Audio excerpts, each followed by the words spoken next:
নমস্কার বন্ধুরা, আশা করি তোমরা ভালো আছো। আজকে আরও একটি নতুন ব্লগে তোমাদের স্বাগত জানাই। এর আগের পর্বে তোমরা দেখেছো আমরা মায়াপুর ও নবদ্বীপ ধাম গেছিলাম। নবদ্বীপ ধাম থেকে আমরা তারাপীঠ কিভাবে পৌঁছলাম এবার সেটাই শোনাবো। নবদ্বীপ ধাম থেকে 3টে ট্রেন চেঞ্জ করে আমরা কিন্তু পৌঁছে গেছিলাম রামপুরহাট স্টেশনে, আর সেখান থেকেই আমরা চলে গেছিলাম তারাপীঠ অটো করে। আর এটাই হচ্ছে রামপুরহাট স্টেশনের বাইরের চত্বর।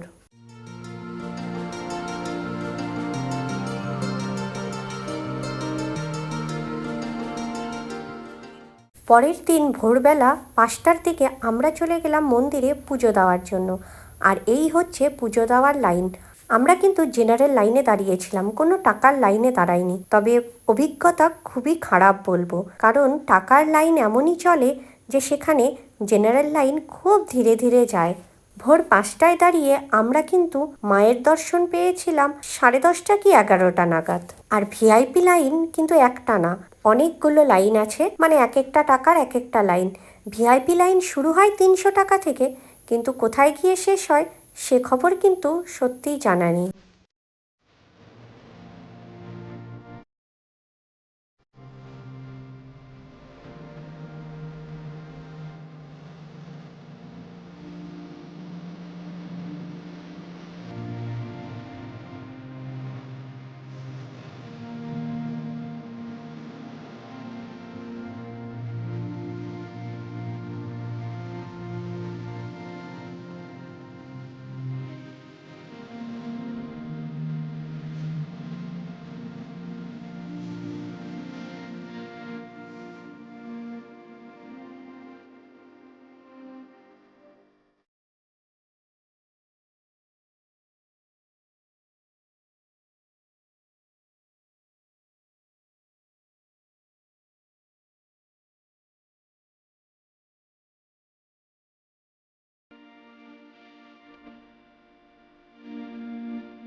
এতক্ষণ ধরে পুরো লাইন ঘুরে ঘুরে এবার কিন্তু আমরা প্রায় মন্দিরের কাছাকাছি চলে এসেছিলাম।